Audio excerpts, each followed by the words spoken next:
ఏ రోజు మన ప్రమేయం లేకుండా సాగిపోతుందో ఆ రోజుని మనం వృధా చేసుకున్నట్లే అని హాస్య నటుడు చార్లీ చాప్లిన్ ఉదాత్తమైన అంశాన్ని మన ముందుంచాడు.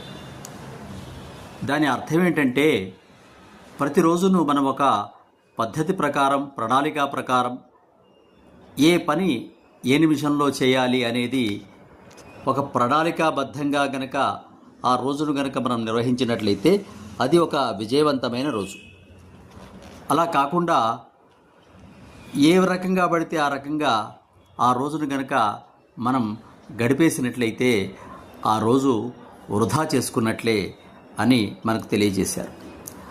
గొప్పవాళ్ళు రేపు చేయవలసిన పనుల యొక్క పట్టికను ఈరోజు రాత్రే తయారు చేసుకొని రేపు ఉదయం ఎన్ని గంటలకు లేవాలి, వ్యాయామ కార్యక్రమాలు, ఆహార కార్యక్రమాలు, ఉద్యోగానికి సంబంధించినవి, వాటిలో ఉండేటువంటి అపాయింట్మెంట్సు, ఇలా ఒక ప్రణాళికాబద్ధంగా చివరికి రాత్రి వరకు కూడా రాసుకొని వాటి ప్రకారంగానే తమ జీవితాన్ని మలుచుకుంటూ ఉంటారు.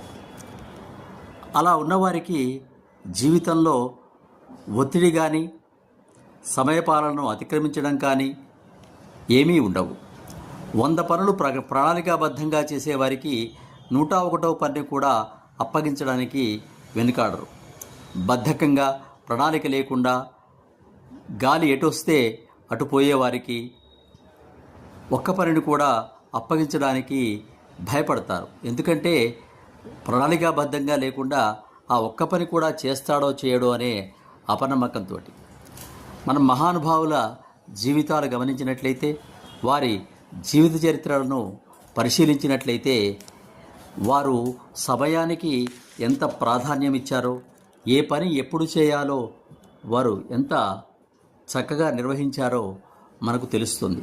కాబట్టి విద్యార్థులైనా, ఉపాధ్యాయులైనా, ఉద్యోగస్తులైనా తమ జీవితాన్ని ఇటు ఆరోగ్యం కోసం, అటు సంపాదన కోసం, అటు సామాజిక సేవ కోసం, అటు ఉద్యోగ ధర్మం కోసం, ఇలా ఏ రంగంలో తీసుకున్నప్పుడు, రాజకీయ ధర్మంలో ఉన్నటువంటిగా అయినప్పటికీ ప్రణాళికాబద్ధంగా ఎంగేజ్మెంట్స్ ప్రకారంగా ఆ రోజును గడుపుతారు.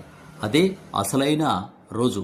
అలా కాకుండా ఎట్లా పడితే అట్లా, ఏది పడితే అది, ఎక్కడ పడితే ఎక్కడ, ఏదీ చేయకుండా లేజీగా ఉండేటువంటి వాళ్లకు ఇలా రోజులు, గడియలు, గంటలు, నిమిషాలు, సంవత్సరాలు, జీవితం మొత్తం కూడా వృధాగా గడిచిపోతుంది.